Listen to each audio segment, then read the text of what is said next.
Salut les soudeurs! Aujourd'hui, j'avais envie de vous faire une petite introduction à un outil qui est sans doute mon outil favori. Alors, c'est pas tout à fait de la soudure, mais ça s'y rapproche. Vous allez voir pourquoi.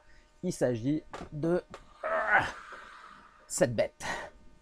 Qu'est-ce que c'est? C'est mon découpeur plasma. Alors, le découpeur plasma, comme le nom l'indique, c'est un appareil qui sert à découper du métal. Alors, ça découpe pas seulement de l'acier, ça peut découper aussi d'autres métaux. Ça découpe aussi l'inox. Donc, ça utilise un plasma pour découper. Alors, en fait, pourquoi je dis que ça se rapproche d'un poste à souder?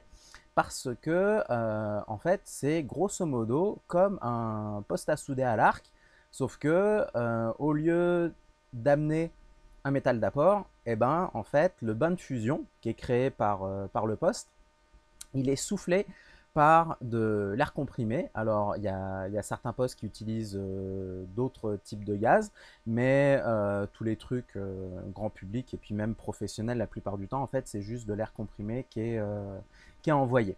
Donc, le poste que moi j'utilise, que je viens de vous montrer, c'est un poste de la marque Telwin et le compresseur est intégré.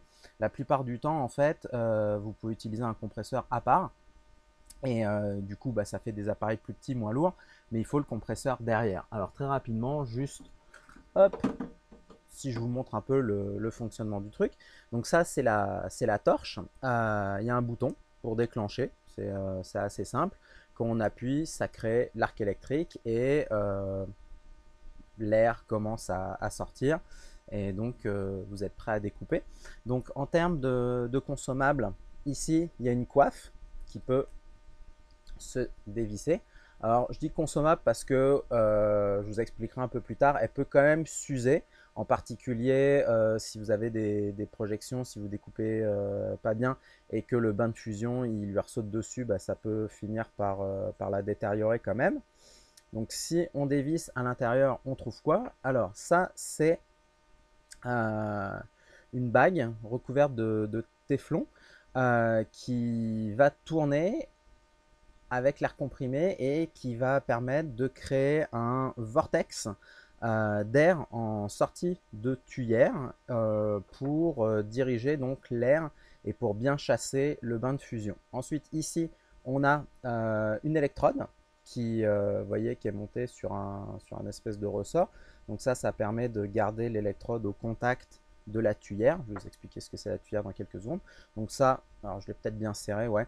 Mais ça se visse, hein, vous pouvez le remplacer. Et ça, c'est vraiment, vous voyez, il y a un petit cratère qui, au bout d'un moment, se crée au bout de l'électrode. Donc ça, c'est quelque chose qu'on va remplacer une fois de temps en temps. Il faut surveiller, voir dans quel état c'est.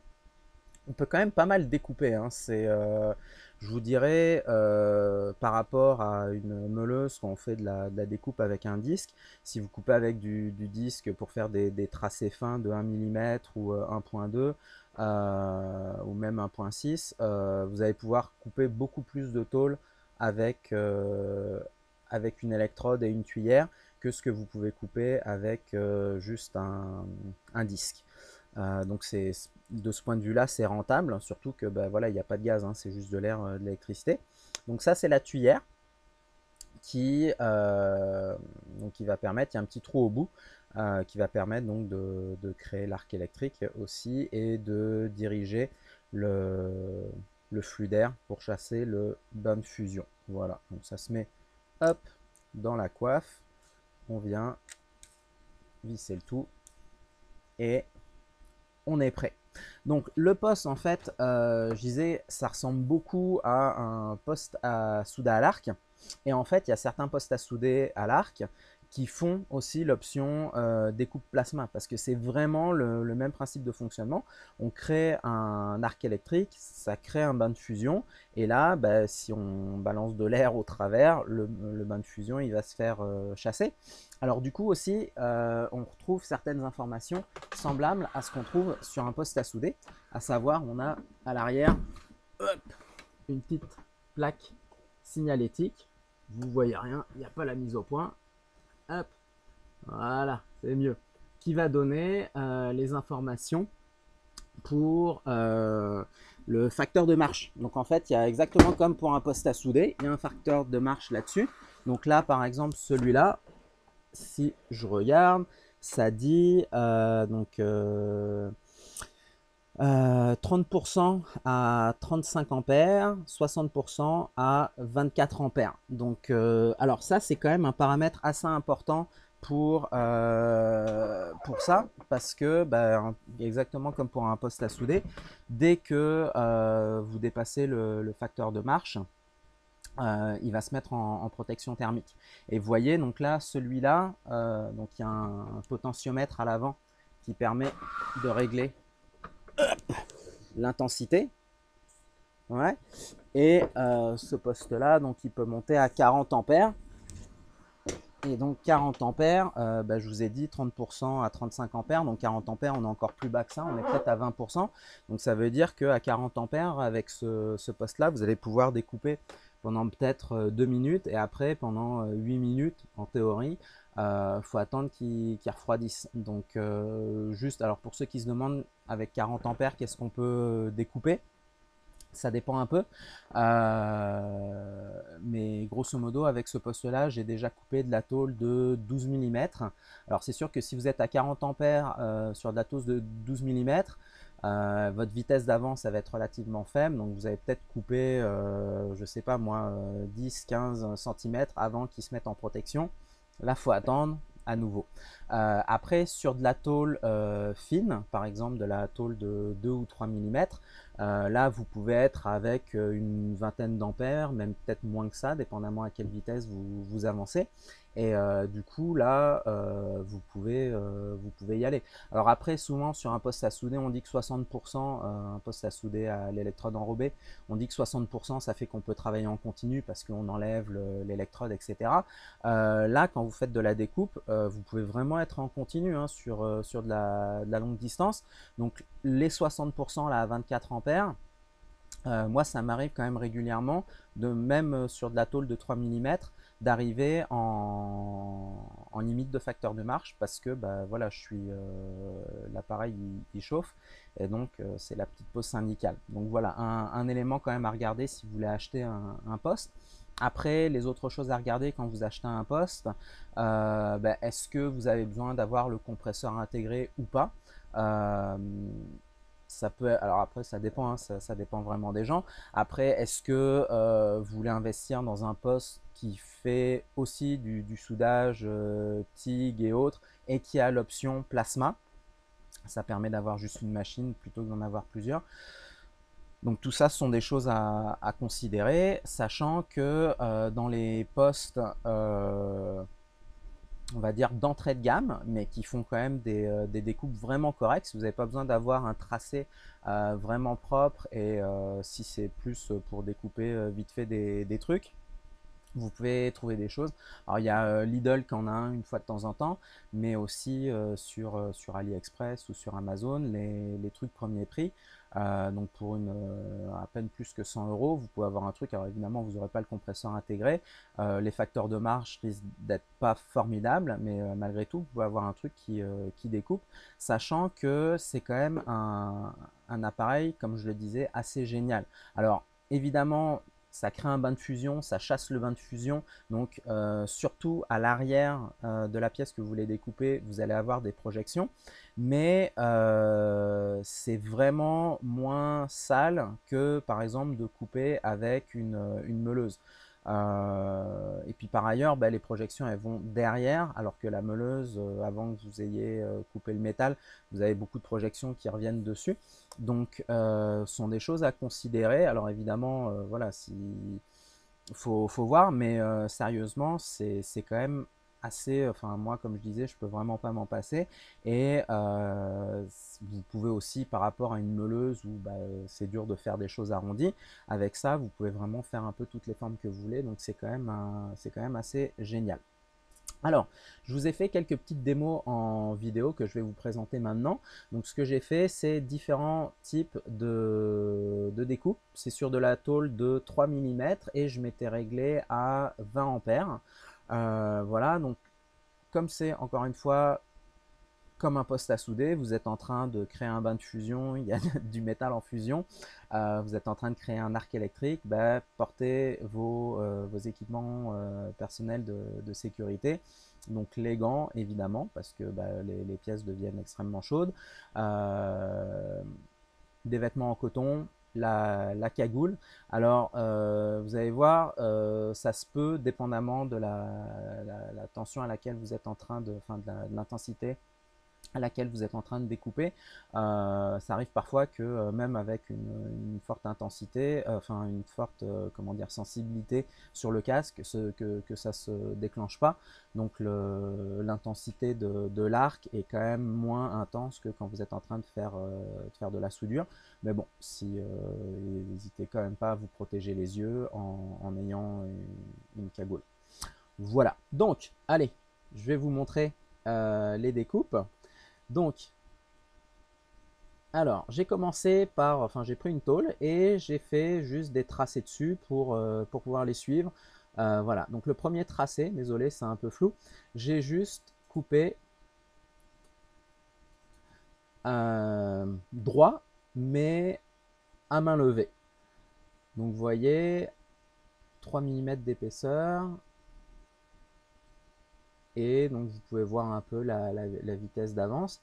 Alors, si vous augmentez l'intensité, vous allez pouvoir aller plus vite, mais la découpe est un peu moins propre. Donc, c'est bon, c'est avec l'habitude. Là, faut doser entre la vitesse de découpe et ce qu'on veut. Voilà. Donc ça, hop, vous voyez la découpe que j'ai fait, donc à main levée. Ensuite, hop, si on continue. Là, je l'ai fait avec un guide. Alors, je voulais vous montrer ça parce qu'en fait, de travailler avec des guides, quand vous faites de la découpe plasma, ça donne bien souvent de bien meilleurs résultats. Alors là, j'avais juste pris un petit morceau de contreplaqué qui traînait à côté. Alors vous allez voir, en fait, il était un peu étroit. Donc en fait, au début, ma découpe, elle se passe pas très bien parce que ma torche, elle bute sur le doigt qui tient le morceau. Donc c'est pour ça que vous allez voir, là, hop, voilà, ça traverse plus parce que j'avais buté. Et ensuite, bah, par contre, là, on peut continuer. Là, je suis allé un tout petit peu trop vite. Vous avez vu, le bain de fusion, il est ressorti par le haut. Et on continue. Voilà. Donc là, c'est pas tombé. On peut juste pousser un peu dessus pour décoller. Voilà. Ensuite, là, j'ai fait à main levée, mais cette fois, quelque chose avec une petite forme. Une petite courbe. Voilà.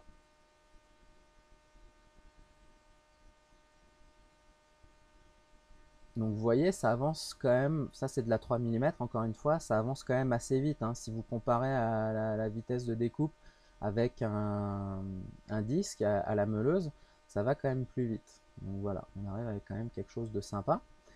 Et dernière chose que je voulais vous montrer, c'était donc une forme, mais cette fois avec un guide. Donc là, c'est juste un cercle en MDF que j'avais sous la main. Donc voilà, on peut suivre le guide pour découper. Et donc vous voyez quand même, ça fait quelque chose d'assez propre et d'assez rapide.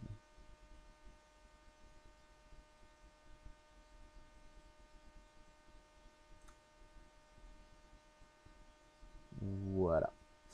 Donc en fait, une fois qu'on a fait ça, vous voyez, donc ça c'est à main levée.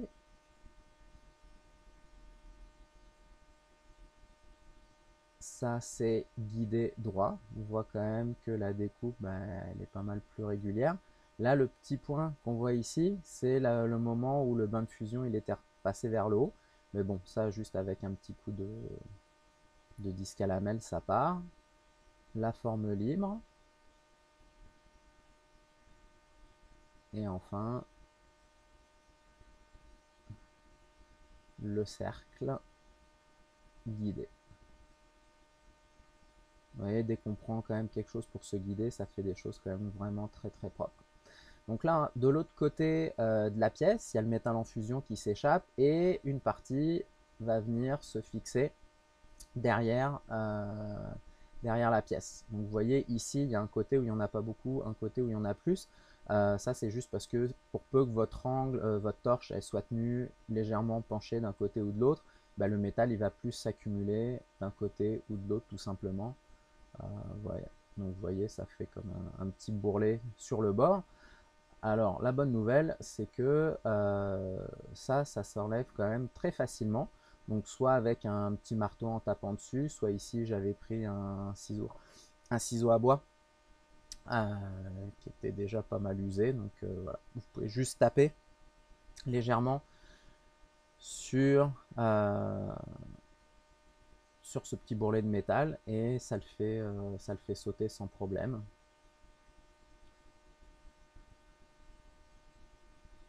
Voilà. Et donc au final, on se retrouve avec quelque chose qui est pas mal propre des deux côtés.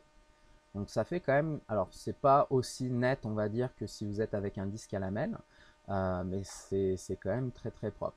Vous voyez ça surtout quand c'est guidé là.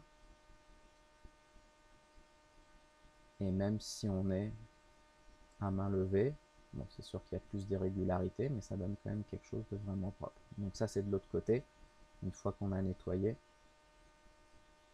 Après, si vous voulez quelque chose de vraiment nickel, vous passez avec un disque à lamelles derrière et ça donne quelque chose de vraiment propre. Donc, dernier truc que je voulais vous montrer, parce que là, je démarrais à chaque fois à l'extérieur d'une pièce, mais si on veut démarrer au milieu d'une pièce, ben, vous avez vu, on peut commencer avec la torche inclinée et la relever délicatement.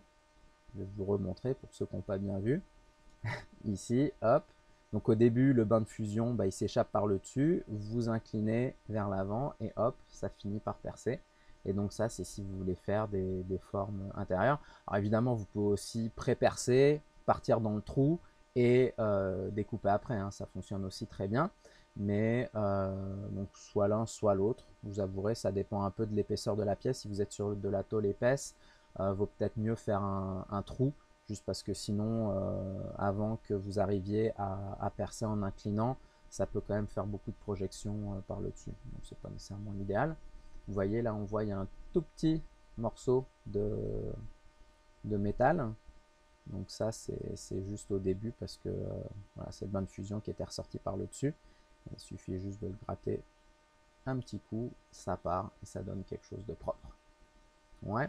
Donc évidemment, si vous voulez faire quelque chose à l'intérieur aussi comme ça, vous pouvez le faire tout simplement en grattant, pardon, avec un guide et donc être à l'intérieur du guide pour découper.